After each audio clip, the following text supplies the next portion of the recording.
Olá pessoal, mais uma vez, sejam muito bem-vindos. Hoje eu trago um assunto que está causando muita discussão e polêmicas, principalmente no meio acadêmico, o ChatGPT. Será ele uma ameaça ou uma oportunidade? É o que tentaremos responder. Mas antes, eu quero fazer uma pequena abordagem sobre a origem da inteligência artificial como ciência, já que o ChatGPT tem tudo a ver com isso. Então vamos lá. O termo inteligência artificial, dentro do conceito que conhecemos hoje, surgiu depois da Segunda Guerra Mundial, para ser mais exato, em 1956. Nesse ano, o cientista da computação John McCarthy, da Universidade Americana Dartmouth College, organizou um seminário de 2 meses que contou com a presença de outros 9 pesquisadores interessados no estudo da inteligência e da teoria dos autômatos. Olha, foram eles: Marvin Minsky, do MIT, Claude Shannon, dos Laboratórios Bell, Ray Solomonoff, da Universidade de Chicago, Allen Newell, da Universidade Carnegie Mellon, Herbert Simon, também da Universidade Carnegie Mellon, Arthur Samuel, da IBM, Oliver Selfridge, do MIT, Nathaniel Rochester, da IBM, e Trenchard Moore, da Universidade de Princeton. E esses foram os grandes personagens que levaram o estudo da inteligência artificial ao nível científico.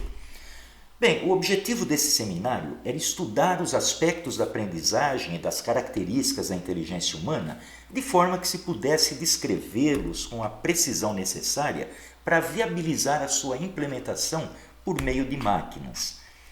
Mas mesmo não produzindo nenhum resultado imediato, esse seminário levantou muitas especulações e ideias que foram fundamentais para o desenvolvimento das teorias que hoje embaseiam esse novo ramo da ciência da computação, que é a simulação da inteligência humana através de máquinas. Mas não pensem que a ideia da inteligência artificial surgiu assim do nada. O grande filósofo grego Aristóteles já esboçava algumas ideias a respeito no século IV a.C. Mas focando na história mais recente, não podemos deixar de citar o matemático inglês Alan Turing, que já realizava estudos sobre os aspectos da inteligência artificial bem antes do seminário do John McCarthy. E voltando agora para os dias atuais, a inteligência artificial tão sonhada pelos pesquisadores do passado já é uma realidade. Isso graças aos avanços tecnológicos, principalmente na área da eletrônica digital, que possibilitaram o surgimento de equipamentos com grande poder de processamento. Hoje, nós temos sistemas especialistas com recursos de inteligência artificial para diversas áreas do conhecimento, como medicina, engenharia, economia, logística, relacionamento com o cliente, robótica e por aí afora. É o que chamamos de sistemas baseados em conhecimento. Agora, qual é a diferença entre um sistema convencional e um sistema baseado em conhecimento? Bom, num sistema convencional, todo o conhecimento necessário para realizar as tarefas está aqui embutido no programa, de forma fixa e inalterável. Por exemplo, considerando um sistema de folha de pagamento, todos os dados, como cadastro de funcionários, cadastro de dependentes, as tabelas de imposto de renda e INSS, elas estão gravadas aqui em uma base de dados. E todo o conhecimento necessário para processar as tarefas está aqui dentro do programa, embutido nas suas linhas de instrução. Nós podemos dizer então que um sistema convencional não é inteligente, ele apenas executa as instruções introduzidas pelo programador.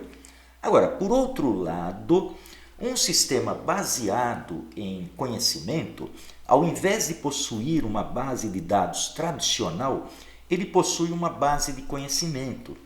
E nessa base, os dados são arranjados de forma significativa, ou seja, eles representam fatos.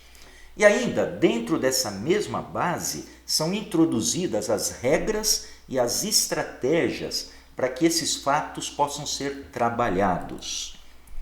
E nos programas de um SBC, né, de um sistema baseado em conhecimento, são introduzidos o que chamamos de motores de inferência, que são recursos que permitem ao software analisar os fatos, né, da base de conhecimento e emitir conclusões e opiniões obedecendo às regras e estratégias, né, que estão atreladas a esses fatos. E é justamente nessa categoria de sistemas que o ChatGPT se enquadra. Ele possui recursos de processamento de linguagem natural que, integrado aos mecanismos de inferência, permite uma conversação natural entre o usuário e a máquina. Basicamente, o ChatGPT utiliza duas fontes de dados. A primeira delas é uma base própria de conhecimentos, onde ele guarda e atualiza os conhecimentos que lhe foram passados durante uma fase que nós chamamos de treinamento. E aqueles conhecimentos que ele próprio vai adquirindo por meio de algoritmos de aprendizado de máquina. E a segunda fonte são as bases de dados públicas disponíveis na internet, que são acessadas por meio de algoritmos de busca integrados no próprio sistema. E com todos esses recursos integrados, o ChatGPT, que já está na sua terceira versão, é o que temos hoje como o mais sofisticado chatbot entre os sistemas de processamento de linguagem natural. Ele foi desenvolvido pela OpenAI, que é uma organização, voltada a pesquisas em inteligência artificial. Agora, veja o que o próprio ChatGPT respondeu quando eu fiz a pergunta: quem é você? Aí ele disse o seguinte, ou melhor, escreveu o seguinte: eu sou o ChatGPT, um modelo de linguagem natural treinado pela OpenAI para fornecer respostas a perguntas e realizar diversas tarefas, como tradução, geração de texto, resolução de problemas matemáticos e muito mais. O interessante é que, se eu repetir a pergunta, o ChatGPT vai trazer uma resposta diferente, dentro do mesmo, da mesma ideia, mas com palavras diferentes. Tá? Isso é muito interessante. Muito bem, voltando para a questão central desse vídeo, o ChatGPT é uma ameaça ou uma oportunidade? Bom, para a gente responder isso, nada melhor do que visitar o ambiente GPT e analisar, fazer uma análise das suas potencialidades. Vamos lá? Então eu vou abrir aqui o meu navegador, o Google Chrome, e digitar na barra de endereços chat.openai.com. E estamos dentro do ChatGPT. Olha, na primeira vez que vocês acessarem, ele vai pedir um cadastro. Aqui no caso, como eu já sou cadastrado e também já estou logado, ele entrou direto. Tá? Bom, aqui embaixo nós temos uma caixa de texto onde as perguntas devem ser feitas. Então vamos lá, vamos começar o teste? Vamos supor que eu sou um aluno do curso técnico de informática e o meu professor de técnicas de programação solicitou um programa em linguagem C para mostrar a tabuada de um número digitado pelo usuário. Então eu venho aqui na caixa de mensagens e digito a minha solicitação. Olha, cria um programa em linguagem C, ANSI, para exibir na tela a tabuada de um número digitado pelo usuário. Então vamos ver a resposta do ChatGPT. Aí está.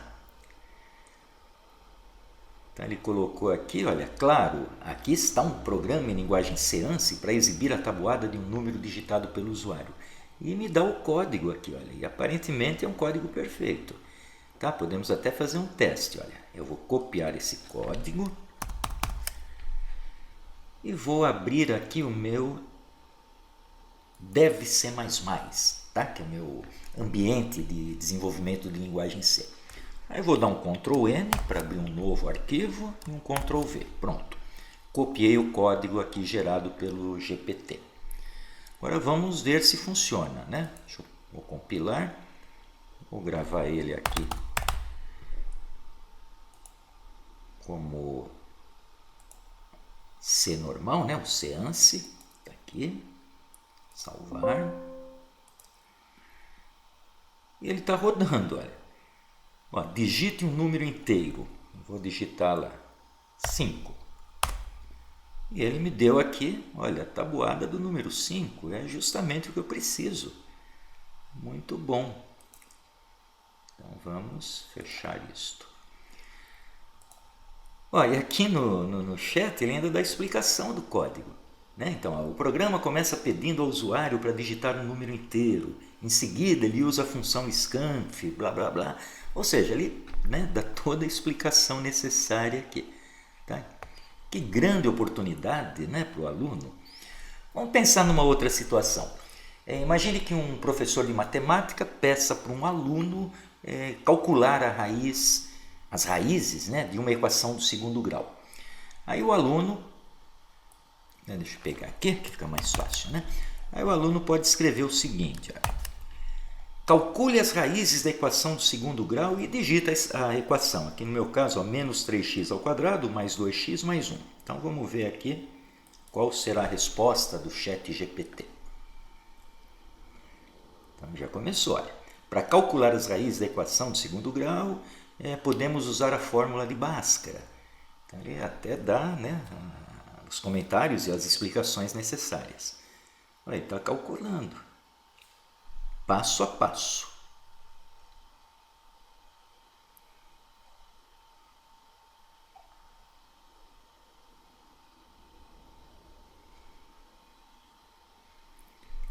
Está aí, muito bem, as duas raízes, x1 e x2 calculadas. Olha só que maravilha.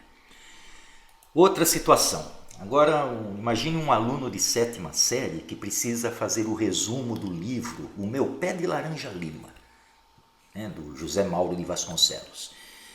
Só que ele é de 7ª série, então ele precisa escrever usando uma linguagem apropriada. Aí ele pode fazer o seguinte, olha, deixa eu pegar aqui, para ser mais rápido eu vou copiar. Então ele pode fazer o seguinte, ele pode escrever aqui, olha, faça um resumo do livro Meu Pé de Laranja Lima usando linguagem de 7ª série. Vamos ver a resposta então do chat GPT. Olha, começou a escrever. Meu Pé de Laranja Lima é um livro legal sobre um menino chamado Zezé, que é muito pobre, blá blá blá blá blá blá.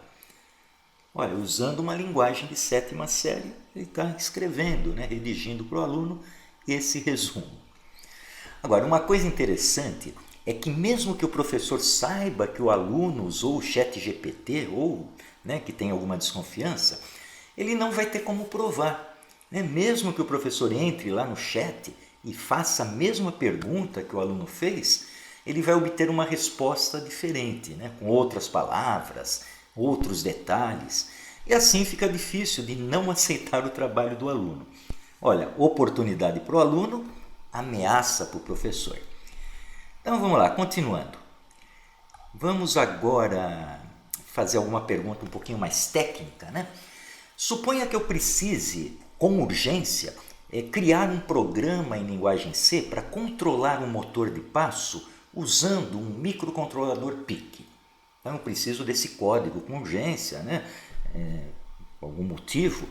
Então eu posso fazer o seguinte, ó, deixa eu pegar a pergunta aqui, que fica mais fácil do que ficar digitando aqui. Então eu posso escrever da seguinte forma: crie um código em linguagem C para o microcontrolador PIC 16F877A. Veja que eu até defino qual é o microcontrolador, que utiliza 2 botões táteis para controlar a rotação de um motor de passo no sentido horário ou anti-horário. Aí eu mando essa pergunta para o chat GPT. Vamos ver se ele me dá a resposta. Tá aqui, ó. E aqui está um exemplo de código para o PIC 16F877A e está montando o código aqui. Às vezes ele demora um pouco, né, em função do congestionamento do servidor, mas está aí o código saindo. Olha que interessante. E é justamente, né, utilizando uma linguagem apropriada para o microcontrolador que eu pedi. Olha, a configuração dos fusíveis, tá? A definição aqui dos elementos de macro substituição, tá tudo aqui. definição dos protótipos das funções, a função principal, configuração, né, das entradas e saídas, tá? O loop principal e as funções, né, que ele está escrevendo aqui. Perfeito, né? Muito prático, a gente economiza muito tempo, né? Podemos economizar muito tempo com isso. Agora, uma última pergunta, tá? Ainda dentro dessa ideia de perguntas mais técnicas, deixa eu pegar aqui. Vou pegar essa pergunta aqui, ó, que eu já tinha feito previamente. Agora, para testar aqui as habilidades, né, do ChatGPT, crie um programa em linguagem Assembly para o microcontrolador 8051, empregando uma rotina de atraso para fazer um LED piscar em intervalos de 1 segundo. Bom, é uma aplicação bastante simples, né? Mas eu quero testar se ele também tem essa capacidade de gerar um código em Assembly. Então vamos lá. Vamos ver se ele responde ou se ele... respondeu. Aqui está um exemplo de código em linguagem Assembly para um microcontrolador 8051 que faz um LED piscar em intervalos de 1 segundo usando uma rotina de atraso. Então vamos lá. Aqui o origin, né, que define o endereço inicial do código, a estrutura principal está aqui. Então ele está movendo o 0 para o porte 1. Está limpando o porte 1, o pino 0 do porte 1, né? Ou seja, está desligando o LED. Aqui ele faz um loop, chama a rotina de atraso de 1 segundo. Aí aqui ele inverte o estado do LED utilizando um CPL. Olha que interessante. CPL é o complemento, né? Então se o pino 0 do porte 1 estiver ligado, ele desliga. Se estiver desligado, ele liga. Então ele está piscando aqui em intervalos definidos por essa rotina aqui. Agora vamos ver se a rotina está certa. Está aqui, ó, delay. Ele está fazendo uma rotina com os loops. Tá perfeito. Alguns ajustes, né, devem ser feitos aqui, mas a princípio, olha, o código é esse mesmo que eu pedi. Aí ele faz as explicações, né? Olha que legal. Então, nós podemos concluir que o ChatGPT é uma grande oportunidade. Com ele, nós ganhamos tempo e podemos aproveitar esse tempo ganho com outras atividades produtivas. Mas e a questão do aprendizado? Será que aquele aluno que usou o ChatGPT para resolver a equação do segundo grau, ele vai saber no futuro resolver problemas iguais? Ou aquele outro aluno que não leu o livro que o professor pediu, será que ele vai se dar bem no vestibular? Olha, é difícil responder. Vai depender de como a ferramenta foi utilizada. E cabe ao estudante ter consciência de que a escola dá o diploma, mas quem aprova é o mercado de trabalho. E na outra ponta, do ponto de vista do professor, é uma ameaça ou uma oportunidade? Olha, eu sempre fui bastante aberto e otimista em relação às novas tecnologias. E eu vejo o ChatGPT como uma grande oportunidade para os educadores revisarem os seus conceitos e suas metodologias de ensino e que possam usar a ferramenta a seu favor. Então, meus caros estudantes, olhem para essa ferramenta como uma oportunidade e usem com bastante sabedoria para que ela não se transforme numa ameaça. Ficamos por aqui. Um grande abraço a todos e até a próxima.